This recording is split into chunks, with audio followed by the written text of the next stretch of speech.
സുഹൃത്തുക്കളെ, നമ്മുടെ ചാനലിലേക്ക് എല്ലാവർക്കും സ്വാഗതം. അപ്പോൾ നമ്മൾ ഇന്നത്തെ വിഷയം എംബ്രാൻ മൂവിനെ പറ്റിയാണ്. ഈ മൂവിയിൽ വില്ലൻ ആരെന്ന് പറയണമല്ലോ. വില്ലനെ ഇതുവരെ കണ്ട ആളില്ല എന്നാണ് പറയുന്നത്. നോക്കിയ ആൾ ഞാൻ നോക്കിയിട്ടില്ല. ഏതായാലും ഒരു വിവാദമുള്ള ഫിലിമല്ല. അപ്പോൾ ഇത് എല്ലാവരും നോക്കണം.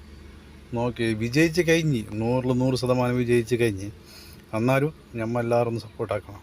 എന്താ വെച്ചാൽ ഒരു വിവാദമായതുകൊണ്ട് എല്ലാവരും സപ്പോർട്ടാക്കണം. അല്ലാതൊന്നും സപ്പോർട്ടാക്കണ്ടെങ്കിൽ ഫിലിമിനായിട്ട് നമ്മൾ സപ്പോർട്ടാക്കാമെന്ന് പറയണ്ട. ഇതിനൊന്ന് സപ്പോർട്ടാക്കണം അവരെ.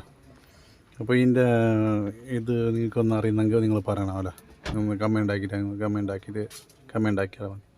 ഓക്കെ, ഇതിൻ്റെ വില്ലനെ അറിയുന്ന ആൾക്കാർ ഒന്ന് നിങ്ങളെല്ലാവരും ഒന്ന് കമൻ്റ് അടിക്കും.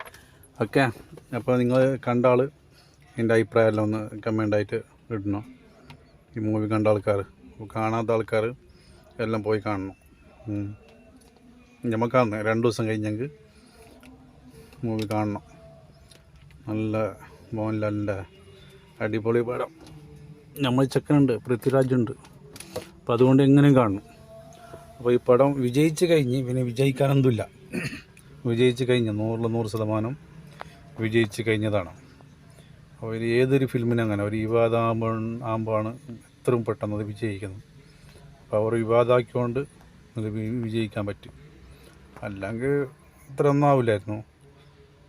ആയതുകൊണ്ടാണ് ഈ നിലയ്ക്ക് എത്തിയത്. അത് ഓർക്കണം.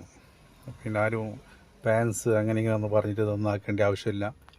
അപ്പോൾ മൂവി വിജയിച്ച്. അപ്പോൾ അത് നിങ്ങളെല്ലാവരും ഒന്ന് ഈ വില്ലൻ അറിയുന്ന ആൾക്കാരൊന്ന് കമൻ്റ് ആക്കിയാവല. വില്ലൻ ആരാണെന്ന് അറിയുന്ന ആൾ കമൻ്റ് ചെയ്യൂ. ഓക്കെ.